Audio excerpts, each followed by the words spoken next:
এতদিন যখন আপনারা ধৈর্য ধরছেন, ফেব্রুয়ারি মাস পর্যন্ত ধৈর্য ধরেন, কারণ ফেব্রুয়ারি পর্যন্ত আমার ইউনুস কাকায় চলে যাবে। আমি এতকাল ধৈর্য ধরলাম, 53 বছর ঠিক হইল না, অসুবিধা নাই, আর 5টা মাস ধৈর্য ধরেন। আর তা যদি না করেন, তাহলে কালকের থেকে মানবাধিকার কর্মী, সাংবাদিক এবং সমস্ত রাজনীতির লিখতে হবে ফেব্রুয়ারির ধারধারি না, আপনি অক্টোবরে নির্বাচন দিয়ে চলে যান, বলতে হবে। এটা কি কোনো সমাধান? না না, বলতে, আরে আপনি সমাধান নাতে কিভাবে করবেন? আপনি সমাধান কিভাবে করবেন? আপনি 53 বছর চেঞ্জ, এই যে যারা আজকে করতে, এরা কারা? এই লোকগুলা কারা?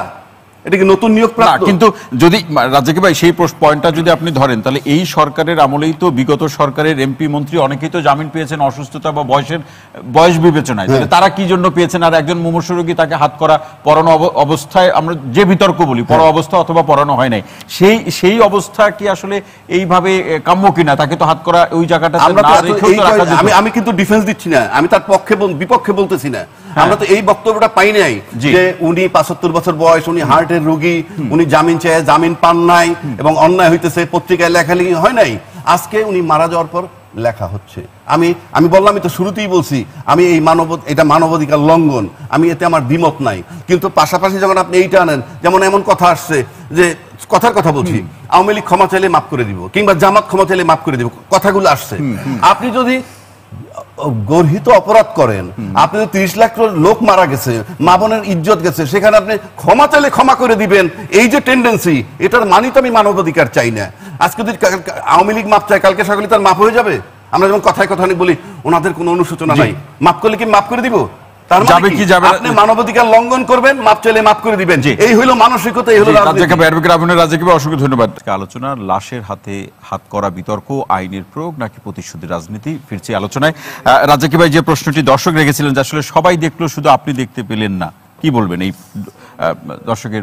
যে দর্শক প্রশ্ন করছেন তাকে খুব বিনয়ের সাথে আমি জানাচ্ছি, আমার কাছে মনে হয় যে উনি আমার বক্তব্যটা বুঝতে পারেন নাই।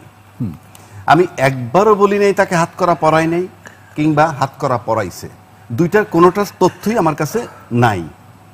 আছে সোশ্যাল মিডিয়া, এটা সবাই এডমিটেড, সোশ্যাল মিডিয়া। স্বরাষ্ট্রমন্ত্রী যখন বলছে it is not a fact, তখন আমি বললাম যে if it is a fact even, এটা যদি সত্য হয়েও থাকে, এটা মানবাধিকার লঙ্ঘন হয়েছে।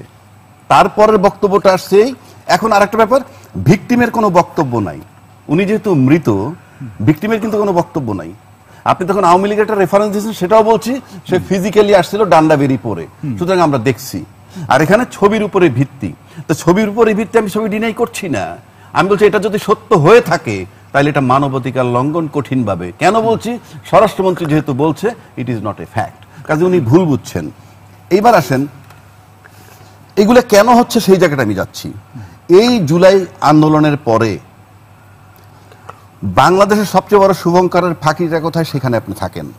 রাজনীতিতে শেষ কথা বলতে কিছু নাই, বহু পুরাতন, 54 বছর যাবৎ চলছে। আপনি এটা তামাশা না, তার দেশ। শেষ কথা বলতে কিছু নাই মানে কি? সকালে একটা, বিকালে একটা, রাত্রে একটা বলবেন। নিজের সন্তানরে বইলে দেখেন, কোন ইস্যুতে, একই ইস্যুতে 3 পদের কথা বইলে দেখেন, বলবি ইউ আর এ লায়ার।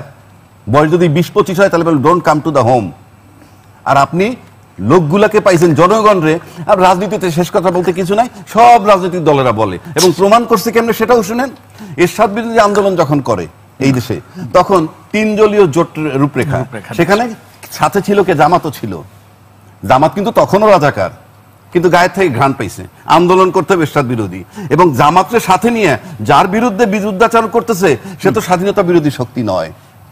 আবার এরাই এদেরকে নিয়েই আবার মন্ত্রী বানানো হইল, তখনও তার গায়ের থেকে ঘ্রাণ পাইছে। মানে কাজে লাগলে রাজাকারের গন্ধ থাকে না, কাজে না লাগলে রাজাকারের গন্ধ পায়। এটা কি রাজনীতি না প্রতারণা? আবার তারা কি বলছে? জামাত বলছে ইসলাম নারী নেতৃত্ব পছন্দ করে না, অ্যালাউ করে না, পারমিট করে না, অথচ ওখানে গিয়ে আবার মন্ত্রী হইতেছে। আপনি আইডিওলজি বা আদর্শ কিভাবে ধরবেন? How you'll trust them? গেল 1। 2 আসেন, ফেব্রুয়ারি থেকে এই যে জুলাই আন্দোলনের পরে রাষ্ট্রপতি কেন অপসারণ হইল না? কাদের জন্য হইল না? রাষ্ট্রপতি অপসারণ করলে সাংবিধানিক সংকট হবে, এটা যারা বলছে, এটা কি জুলাইয়ের বিরুদ্ধের কথা না? আপনি তারপরে মানবতা খুঁজেন, সুতরাং আপনি তখন তাদের অ্যাটিটিউড দেখতে পারেন, পাওয়ারে গেলে কি করবে। আবার আসেন, ইউনূস সাহেবরা এনজিও চালায়, রাষ্ট্র চালান আর এনজিও চালান এক না। কিন্তু বাংলাদেশে যতজন লোক রাষ্ট্র চালাইছে, তাদের কারো কোম্পানি তো 500 কর্মচারী নেই। আর উনি তো 40,000 50,000 চালাচ্ছেন। আমি সেই ডিফেন্স দিচ্ছি না, কিন্তু রাজনীতিবিদ এত বিজ্ঞ, ফেব্রুয়ারি থেকে বৈশা সেপ্টেম্বর পর্যন্ত ঐক্যমত্যে আসতে পারলেন না। ইউনূস সাহেব তো রেফারি এখানে, আপনাদের কোথায় যোগ্যতা? 3 নম্বর আসেন, এই যে মানবাধিকারের কথা বললাম, একটা সাগররণী হত্যা মামলা, কি জানি আসিফ নজরুল সাহেব টকশোর বহু বড় বড় লম্বা লম্বা কথা বলছেন।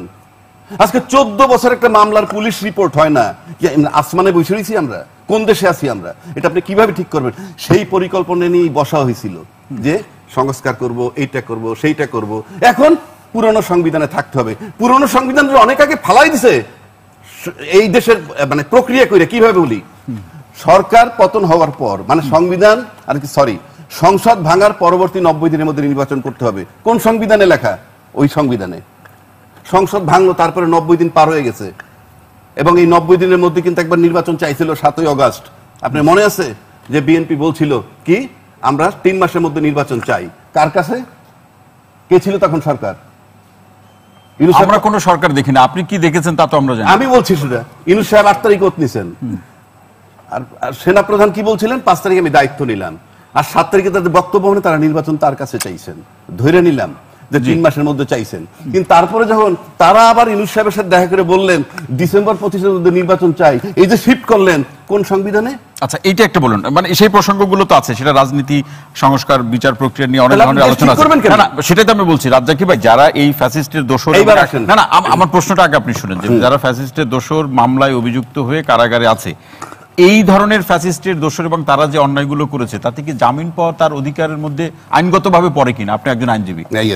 আপনি জামিন পাওয়ার অনেকগুলো গ্রাউন্ড আছে, সেই সমস্ত গ্রাউন্ডে কভার করলে সে জামিন পাইতে পারে। মানে এখন তারা যে মামলায় অভিযুক্ত তাতে কি গ্রাউন্ড আছে কিনা আইনে? না, এখন কার কি মামলা? কেউ আছে হত্যা মামলা, কারো কারো ক্ষেত্রে আছে কেউ কারো আছে হত্যা মামলা, নানান ধরনের নানান নির্দেশদাতা আছে, যা কিছু থাকুক।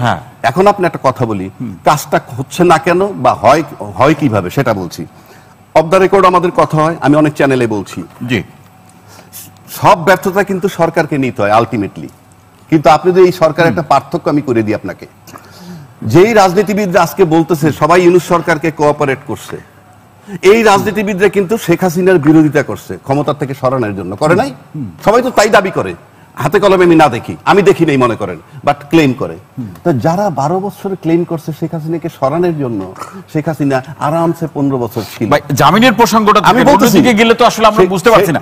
এবং এর সাথে আপনি যদি এমনি প্রশ্ন করেন তাহলে তো অনেক কথা আসে। অনেক কথা তো ভাই বললে তো এই 3 ঘন্টা আপনার কথা শুনে আমরা শেষ করতে পারবো, কিন্তু আমরা যদি টু দা পয়েন্টে জানতে চাই, সেটা হলো যারা এক কথা যদি না যারা অসুস্থ আছে, নানা ধরনের মানে রোগে আক্রান্ত এবং চলতে ফিরতেই তার কষ্ট হয়, সোজা কথা নিয়ম মেনে তাকে ওষুধ খেতে হয়, এই ধরনের ব্যক্তিদের এই অবস্থায় তার অপরাধের মাত্রা, প্রবণতা, বৈশিষ্ট্য যাই হোক না কেন, তার জামিনের অধিকার বাংলাদেশের আইনে আছে কি না?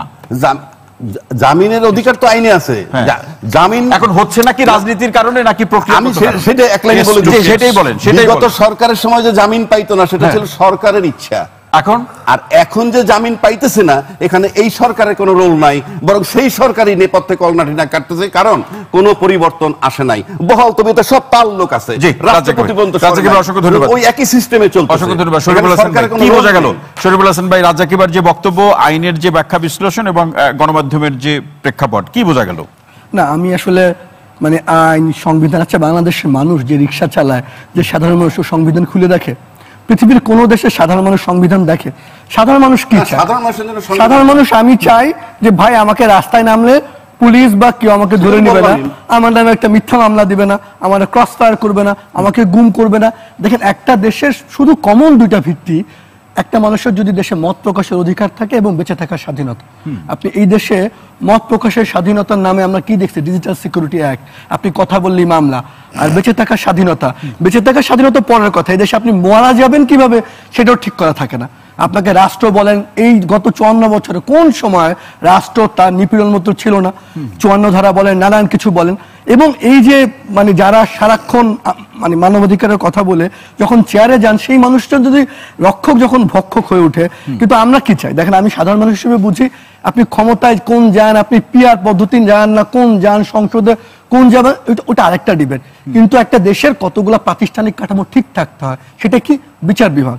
ভাই আপনি আওয়ামী লীগ হোক, বিএনপি হোক, জামাত হোক, এনসিপি হোক, যে কোনো মানুষ আপনি তার বিরুদ্ধে মিথ্যা মামলা হবে না, সে আদালতে ন্যায় বিচার পাবে, আপনি করেন। পুলিশ আপনি যখন যে থাকবে রাজনৈতিক দলগুলো তার মতো ব্যবহার করবে তা না, পুলিশকে আপনি স্বাধীন কমিশন দেখেন, আপনি সেই আজকে থেকে 17 বছর আগে শরীফ ভাই যেটি রাজ্জাকি ভাই বলছিলেন যে আইনি প্রক্রিয়াতে সেটি আছে, কিন্তু এখনো বিগত সরকার বা ফ্যাসিস্ট সরকারি কলকাঠি নাড়ছে, এই জায়গাটা শেষ করলেন। এগুলো হচ্ছে মানে আমাদের দেশে ধরেন আপনি এই যে সব সময় যেটা আমি বললাম, এই দেশে একটা দুর্নীতি দমন কমিশন আছে, আপনি কোনদিন দেখেছেন দুর্নীতি দমন কমিশন? আপনাদের এই প্রোগ্রামে এখানে থেকে দুর্নীতি দমন পিপিকে জিজ্ঞেস করেছিলাম, এই যে এসালম গ্রুপ এত টাকা নিয়ে চমক আছে, আপনারা দেখেন না? এদেশের দুর্নীতি দমন কমিশন, এদেশের পুলিশ, থানার ওসি, সরকারি কর্মকর্তা, আইন আদালত কোনোদিন ক্ষমতাসীনদের দুর্নীতি অনিয়ম দেখতে পারে না। কারণ হচ্ছে এই দেশে আমরা আইন হচ্ছে সরকারি দলের রক্ষার জন্য, সরকারি কর্মকর্তাদের রক্ষার জন্য, আর বিরোধী দলকে নিপীড়নের জন্য। বিরোধী দলে থাকলে আপনি কি হবে, যে চাঁদপুরে এসালম হক মিলনের বিরুদ্ধে হবে কি, আপনি হবেন 60 বছরের বৃদ্ধকে ধর্ষণ বা পুকুর চুরির মামলা, আর তার আগে হবে কি আওয়ামী লীগের প্লেট চুরির মামলা। এই যে ধারাবাহিকভাবে চলছে, কোনোদিন না কোথাও কোথাও না থামাতে হবে। থামায় আপনি কি করবেন? আপনি রাজনৈতিক ক্ষমতা নিয়ে মারামারি করেন, কাটাকাটি করেন, যাই করেন। সাধারণ মানুষ হিসেবে কি চায়? আমার শিক্ষার অধিকার, আমার বিশ্ববিদ্যালয়। আপনি দেখেন বাংলাদেশে সব অচল হয়ে যায় যখন ক্ষমতার চেঞ্জ হয়। পৃথিবীর বহু দেশে আপনার কয়দিন পর পর প্রধানমন্ত্রী হয়, আপনি টেরও পান না যে তার বিচার বিভাগ, তার সেবা কি হয়। এখন এই জায়গায় পৌঁছাতে আপনি দেখেন একটা দেশ আগে, এই জন্যই বললাম মত প্রকাশের স্বাধীনতা, জীবনের স্বাধীনতা, আইন শৃঙ্খলা, বিচার কিচ্ছু না পারেন, আপনি কোনো সংস্কার না করেন, শুধু বিচারটা যদি সংস্কার করেন, যে না এই সরকার যদি ঠিক করতো যে আমি কিচ্ছু করবো না, আমি বিচার ব্যবস্থাটা এমন করে যাব যে কোনো মানুষ ওইখানে গেলে ন্যায় বিচার পাবে, আপনি এইটুকু করেন, বিচারকদেরকে এইটুকু স্বাধীনতা দেন, আপনি দেখেন দেশ ঠিক হয় কিনা। আমরা তো করতে চাই না, আমরা যখন যে ক্ষমতায় থাকে সে ভুলে যায় যেখানে আপনি এই জায়গাটা যে বললেন যে আসলে ন্যায় বিচার, আইনের শাসনের যে প্রসঙ্গ এবং ন্যায্যতার ভিত্তিতে সেটি পরিচালিত হবে, এই জায়গাতে যেটি রাজ্জাকি ভাই বললেন যে বিগত সরকারি কলকাঠি নাড়ছে, দেখেন আপনি বিগত সরকারের কলকাঠি, আপনি এই দেশে সবসময় সবচেয়ে গুরুত্বপূর্ণ অস্ত্রের নাম হচ্ছে ষড়যন্ত্র তত্ত্ব। আপনি ক্ষমতায় থাকলে খুব সহজে বলে দিবেন কাজ করেন, তো কাজ না করলে আওয়ামী লীগ থাকতে বলতো সব বিএনপি জামাত করতো, এখন আপনি সব, তাহলে তো তাদের ক্ষমতায় থাকার 1 মিনিটের যোগ্যতা নাই। সব যদি তারাই না, তাহলে আপনি ক্ষমতায় বসে আছেন কেন? আপনি ক্ষমতায় থেকে যদি আপনি পুলিশ, আইন কানুন ঠিক করতে না পারেন, আপনার তো ক্ষমতার চেয়ারে থাকার দরকার নাই, আপনি পদত্যাগ করেন। আর আপনি যদি চেয়ারে থাকেন, আপনি ঠিক করেন। আপনি কি দেখেছি আমরা, আগে আওয়ামী লীগ তার আমলে তার দলের লোক পুলিশ নিয়োগ করতো, তার মতো করে বিচারক নিয়োগ করতো, আমরা তো সেই একই চিত্র দেখছি। আপনি সিভিল সার্ভিসে বিচার বিভাগে জয়েন করার পর আপনার পরিচয় থাকে কেন আপনি আওয়ামী লীগ, বিএনপি, জামাত? আপনি যখন সার্ভিসে ঢুকছেন আপনার পরিচয় থাকবে আপনি রাষ্ট্রের সেবক। আমরা কি এই কালচার করতে পেরেছি? জুলাই আগস্টের স্পিরিট ছিল সেইটা, বৈষম্য না, আপনি মেধার ভিত্তিতে হবে, সেটি হয়েছে। আপনি পাবলিক সার্ভিস কমিশন বলেন, নিয়োগ বলেন, বিচার বিভাগ বলেন, আদালত বলেন, এই যে উল্টো পথে গত 54 বছর ধরে রাষ্ট্রে হাঁটছে, কোনোদিন আপনি যদি কালকে ঠিক করেন, উল্টোটা ঠিক করেন, তাতেও তারা 50 বছর লাগবে, কিন্তু আমরা এখনো সেই উল্টোটাই চলছে। এই উল্টোটা আমরা আশা করেছিলাম জুলাই আগস্টের পর যারা ক্ষমতায় গিয়েছে তাদের এই পরিণতিটা দেখে একটু বোধোদয় হবে। আফসোস তো বোধোদয় হলো না। আমরা জাতীয় ঠিক ওই আগের মতন একদল আমরা দেখতাম আওয়ামী লীগকে ডিফেন্ড করতো, এখন একদল দেখছি আমরা সরকার দলকে ডিফেন্ড করছি। এখানে একটা মিনিট একটু জবাবটা দিয়ে বলুন, কেন পারছে না সরকার? এটা বলতে হবে তো, নাহলে আমি ব্লেম দিচ্ছি। বলুন। আমি যে কথাটা বলতেছিলাম, বিগত 12 বছর সমস্ত রাজনৈতিক দল আওয়ামী লীগ সরকারে হটাইতে চাইছে। আওয়ামী লীগ সরকার 15 বছর ছিল, আর এই সরকারকে সবাই কোঅপারেট করছে, সে কিছু করতে পারতেছে না। এটা দিয়ে আপনি বুঝে নেন কোঅপারেশন কাকে বলে। এই দায়কার, সেটাই তো বলছি, সেই টিমটা কাজ করতেছে। সেকেন্ড আসে, আপনি তো বিশ্লেষণ করে বলবেন যে আসলে এই তার দায়, তার কারণে হচ্ছে না। আপনি যা সবচেয়ে বহল তবিয়তে আছে, এই যে আমরা এত কথা বলতেছি, কালকে তো সবাই লিখুক যে সংস্কার ইনসাইড করতে চাইছে সেটা করুক, বিচার করুক, তারপরে নির্বাচন। কেউ কি আমরা লিখতেছি বলতেছি জোরালো কণ্ঠ আছে, সবাই কিন্তু এক বাক্যে নির্বাচন চাই আর ব্লেম দিচ্ছি। সেকেন্ড থিংটা বলে দিই, ফখরুদ্দিন সাহেব আর ইউনূস সাহেব, আপনি ফখরুদ্দিন আর ইউনূস যদি ব্যক্তিগতভাবে ধরেন, দুইটাই অরাজনৈতিক ব্যক্তি, অরাজনৈতিক কোনো সন্দেহ নাই, এবং সেখানে ব্যক্তি হিসেবে অবশ্যই ইউনূস সাহেবের মূল্য অনেক বেশি। তাহলে ফখরুদ্দিন সাহেবের পাশে একজন আর্মি চিফ ছিলেন, তখন মাটি থরথর করে কাঁপতো। আর এখন ইউনূস সাহেবের পাশে একজন আর্মি চিফ আছেন এবং ম্যাজিস্ট্রেসি পাওয়ার নিয়ে মাঠে আর্মি আছে, মাটি কাঁপে না কেন? আপনি এখানে থাকেন, আর কিছু দরকার নাই তো আমার। ফখরুদ্দিনের সময় মাটি কাঁপলো, ইউনূস সাহেবের সময় মাটি কাঁপে না, দুইজনের পাশে দুইজন আর্মি চিফ ছিল। ফোনে একজন দর্শক আছেন, তার কথা শুনে আমি ডালিবার কথা শুনবো। জি, প্রিয় দর্শক কে আছেন, পরিচয় দিয়ে প্রশ্ন করুন। জি, আমি মোহাম্মদ আখতারুজ্জামান, কুড়িগ্রাম থেকে। আপনাকে অনুষ্ঠানে স্বাগত জানাচ্ছি। আক্তার ভাই বলুন। জি,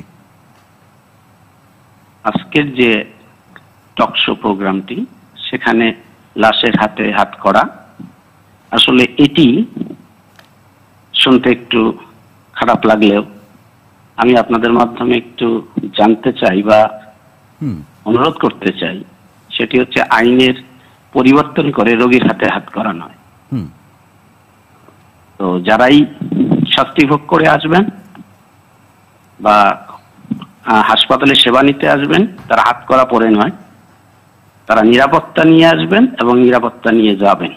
এরকম কোনো আইন করে অন্তত পক্ষে রোগীদের সেবার স্বার্থে তাদেরকে এই ধরনের কোনো আইন করা যায় কিনা যে আসলে তাকে নিরাপত্তা দিয়েই চিকিৎসার ব্যবস্থাটি করা, সেটাই বলতে চাচ্ছেন আক্তার ভাই? তারা রোগী হয়ে আসবে, তাদের হাতে আর হাত করা নয়, হাত করা দেখতে চান না, সেটাই বলছেন। অসংখ্য ধন্যবাদ আক্তার ভাই। আমরা এই প্রসঙ্গগুলো নিয়ে আলোচনা করবো। ডালিবে আসতে চাই, এই যেটি আলাপ আলোচনা শুনে মনে হচ্ছে যে আসলে এটি হচ্ছে, সেটা তো আমরা লক্ষ্যই করছি বিগত সরকারের সময় কিংবা এখনো যেটি একজন নুরুল মজিদ মাহমুদ হুমায়ুন সাবেক মন্ত্রী এবং এমপি ছিলেন। এখন এই যে প্রসঙ্গগুলো আলোচনা শুনে তো মনে হচ্ছে এর কোনো অবসান হবে না, এটা চলতেই থাকবে। আপনি দেখেন লাস্ট আমলে আমাদের দুলু, নাটোরের দুলু কোর্টে দাঁড়ায় কাঁদতেছিল যে ডাক্তার বলছে আর 4 মাসের বেশি তারাই আসলে কিনা জানি না, তারপরও কিন্তু তার জামিন হয়নি।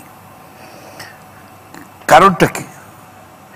যেটার জন্য পুরা পাকিস্তান পিরিয়ড থেকে আমরা লড়াই করছি যে একটা সংবিধানে কি হবে, আইনের শাসন, either it will be rule of law or rulers law. এই রুল অফ ল আজকে নাই, বিচার বিভাগের স্বাধীনতা নাই, এখানে ম্যাজিস্ট্রেসি এবং প্রশাসন বিচার বিভাগকে খেয়ে ফেলছে। কোনো বিচার বিভাগের স্বাধীনতা নেই। আপনি কিভাবে বিচার বিভাগ কি করবেন? আইন মন্ত্রণালয় থেকে টেলিফোন যাবে, আপনাকে জামিন দেবে না, স্বাধীন না বিচার বিভাগ। এবং এই স্বাধীন করার কোনো প্রক্রিয়া এখনো কিছু কিছু দেখতেছি, কিন্তু এগুলো আলোচনাগুলোকে অন্ধকারে রাখা হচ্ছে, জনগণ জানে না কিছু। জনগণ আপনার আমেরিকার যে পার্লামেন্ট আলোচনা হচ্ছে ডালিবে, তাকে আপনি জানেন না? যারা এই দেশের জনগণ, আমরা আর্টিকেল 7 যে জনগণ সকল ক্ষমতার উৎস, সেই জনগণকে কি আমরা জানাচ্ছি কি হচ্ছে? জানাচ্ছি না। স্টেক হোল্ডারদেরকে জানাচ্ছি না। এই 8-10টা পার্টি যারা আছে, রেজিস্ট্রেশন আছে, তারা যাইতেছে, কি আলোচনা হচ্ছে পত্রিকায় যতটুকু আছেন অতটুকুই জানছেন, নোট অফ ডিসেন্ট এইটা সেটা। কিন্তু এই যে জনগণকে সচেতন করার জন্য আপনার সুইজারল্যান্ডে প্রপোর্শনাল রিপ্রেজেন্টেশন আছে, সে আইনটা পার্লামেন্টে প্লেস হয়েছিল 1970 সালে, এটা পাস হয়েছে 1990 সালে। It took 20 years. They debated. American Parliament, American যে কনস্টিটিউশন, 3 বছর আমেরিকান কনস্টিটিউশনের পৃথিবীর সবচেয়ে ছোট কনস্টিটিউশন, 4 পৃষ্ঠা কনস্টিটিউশন, 7টা আর্টিকেল। আমেরিকান কনস্টিটিউশনের কোথাও কিন্তু ডেমোক্রেসি বলে কোনো শব্দ নাই। Not a but, it is the highest form of democracy, American constitution. এবং তারা এটা ডিবেট করছে, আমরা করিনি। এই জায়গাটায় আরেকটা প্রশ্ন আসি।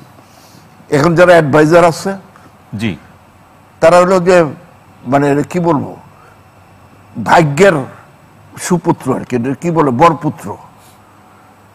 এদের কোনো আন্দোলনে তাপ লাগে না, এদের গায়ে অনেকের কোনো আন্দোলনের পক্ষে এদের যাইতে হয় না কোনোদিন। কিন্তু যখনই কোনো এই ধরনের সরকার গঠিত হয়, এরা জনগণের মাথায় বসে বসে খায়। এরা আন্দোলন হয়েছে কি হয় না, এদের কি আসে যায়? কি আসে যায়? যখন এই সরকারকে, যখন আপনার দলের কথাই যদি বলি, বিএনপি যখন এটা এই সরকারকে সমর্থন দেয়, তখন আর এই বক্তব্য রাখার সুযোগ না। আমি তারপরও বলবো, আমি বিএনপি করলো আমার একটা নিজস্ব মতামত। বলেন। I have the right to say. আমার বন্ধু সে একটু আগে বলছে যে রাষ্ট্র তো নিজেই একটা নিপীড়নমূলক ব্যবস্থা। তো আপনি কি এই রাষ্ট্রকে পরিবর্তন করছেন? আপনি তো ওই রাষ্ট্রের উপরেই বসতে যাচ্ছেন, এটা তো থাকবেই। একমত ঢালিবা, আমি শুধু ঢালিবার কথাটি যুক্ত করি। আপনি রাষ্ট্রের বিচার বিভাগ চাইছেন, আপনি মানে প্রশাসন ক্যাডার একজন সদ্য জয়েন করা কর্মী, গাড়ি বিচারকদের গাড়ি, কোর্ট ফ্যাসিলিটি, বিচার বিভাগের কিছু আপনি দিচ্ছেন, স্বাধীনতা চান। আমি মনে করি তৌহিদ ভাই, আমরা কিছু হবে না। আমি এই আন্দোলনে রাজ্জাক ভাই চাইলে কিন্তু সম্ভব। সে তো দেখাইলেনই আপনাদের। আমি পার্থক্যটা। ধরেন এই 16 বছর আমি কিন্তু একটা দিনের জন্য ঘরে বসে থাকিনি আমার এই বয়সে। প্রতিটা কর্মসূচিতে আমি অংশ নিচ্ছি। লাস্ট বেস্ট আমাকে জেলে যেতে হচ্ছে, কিন্তু আমি এখনো সন্দিহান আমাদের এই আন্দোলনের ফসল আমার ঘরে উঠবে কিনা, সেই গ্রামের কৃষকের মতো। আপনার ঘরে উঠবে কিনা সে আপনার ব্যক্তি নাকি দল? না না, আমার জনগণের ঘরে। আচ্ছা, জনগণের ঘরে। আমি দল নিয়ে কথা বলি না, আমি স্পষ্ট বলতে চাই এদেশের জনগণের জন্য রাজনীতি করি। ইয়েস, আমার দলকে চাই আমি ক্ষমতায় নিতে। আমার দল যদি ক্ষমতায় যাওয়ার মতো যোগ্যতা থাকে, জনগণ অবশ্যই সমর্থন যাবে। দিলে ক্ষমতায় যাবেন, তাই তো? না, আমার কিন্তু জনগণ ভোট দিলেই সবসময় যেতে পারে না। জনগণের আপনি যদি কলা কৌশল না জানেন, রাজনীতির কলা কৌশল থেকে নিজেরা পিছিয়ে পড়েন, ইউনূসের হাত ধরে আপনি যদি নিউ ইয়র্ক যাওয়ার লাগে, আলী ভাই, জনসমর্থন আদায় করতে যাবেন কেমনে? না, জনসমর্থন আদায় করতে কি কলা কৌশল জানতে হয়? অবশ্যই। রাজনীতিতে দুইটা শব্দ, বলুন। একটা হলো নীতি আদর্শ, আর একটা হলো কৌশল। অনেক সময় দেখা যায় আপনার ভুল কৌশলের কারণে আপনার নীতি আদর্শ এখন কোনটার রাজনীতি চলছে? নীতি আদর্শের না এখন কৌশলের? নীতি কিচ্ছু নাই, কৌশলের যে রাজনীতি যার চলছে। কৌশল নিয়ে রাজনীতি করছে। এবং এইটা জনগণের জন্য আমি আবার একটা অন্ধকার দিক দেখছি।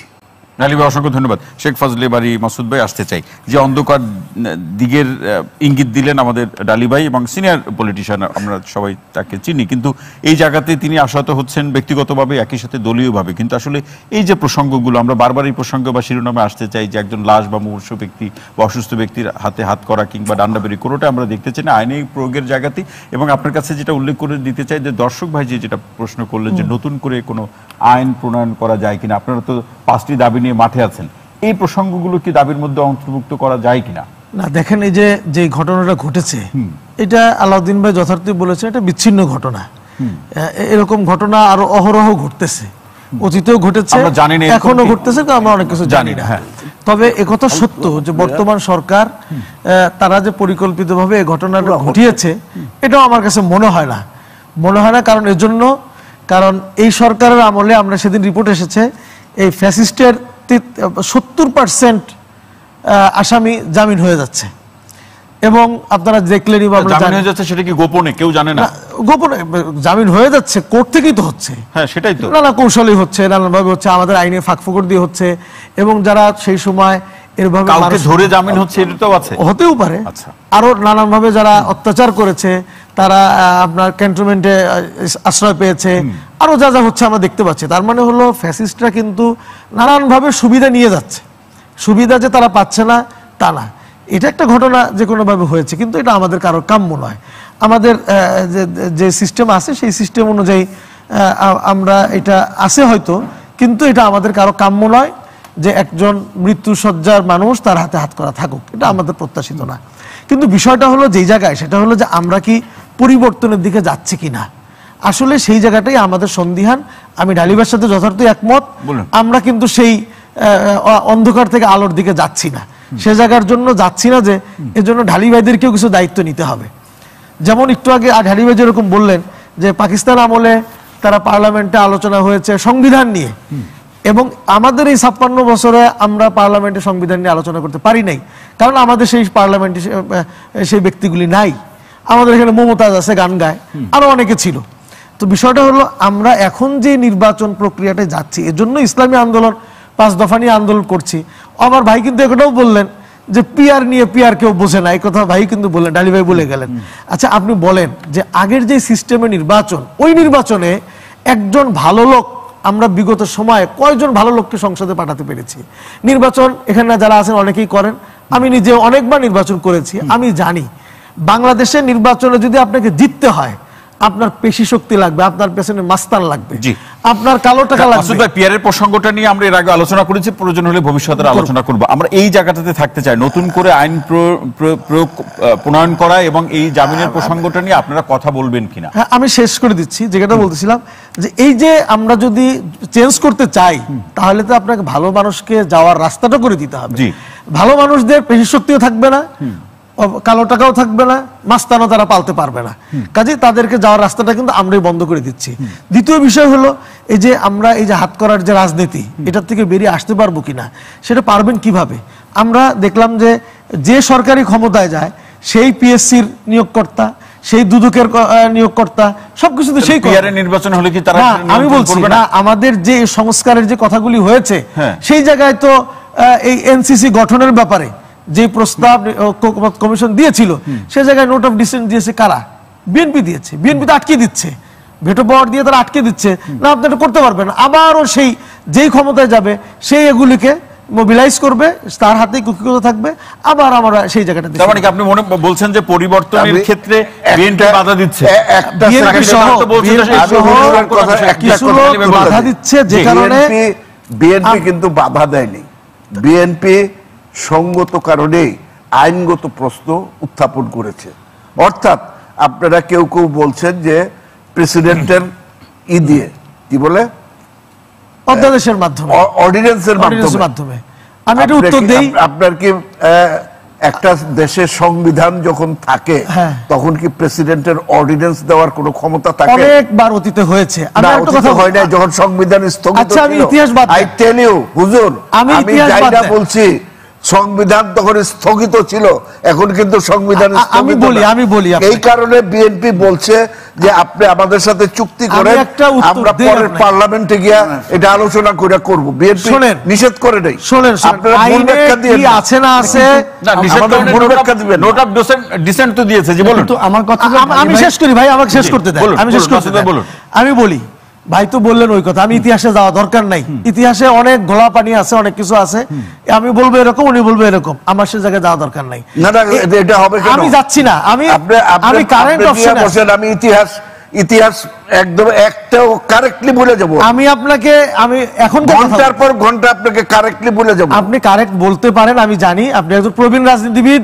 আমি কারেন্ট জায়গায় আসছি। যেটা ডালি ভাই বলছে, রাজ্জাকি ভাই, সংবিধান তো কি বললেন স্থগিত হয়ে যায়।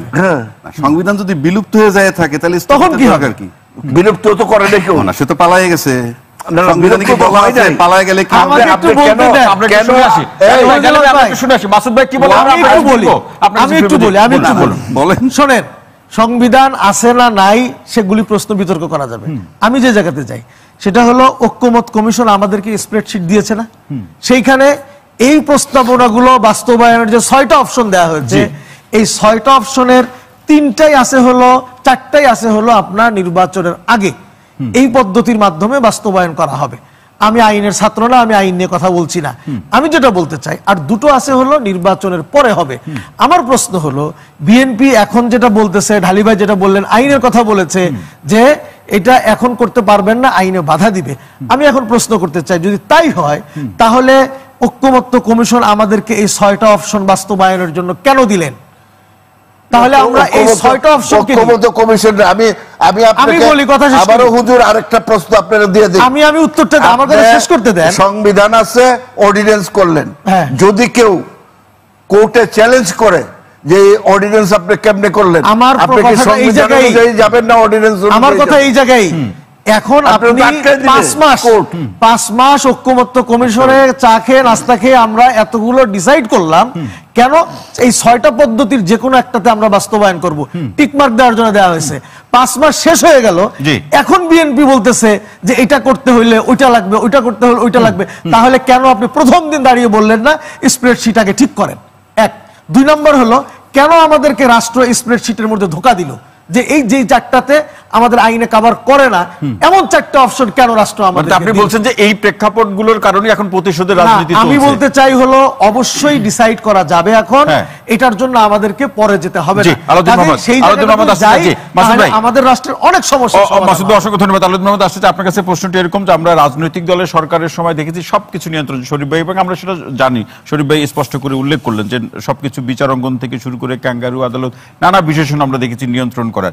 এখন আদালত বা জামিন প্রসঙ্গ, এই হয়রানিমূলক মামলা, মিথ্যা মামলা, গায়েবী মামলা, তারপরে আরেকটা আছে যে অজ্ঞাতনামা, এটা তো একটা নতুন আবিষ্কার। আমরা বিগত কয়েক বছর ধরে এটা দেখছি। এগুলোর পরিবর্তন হচ্ছে না কেন? এখন নিয়ন্ত্রণ করছে কারা?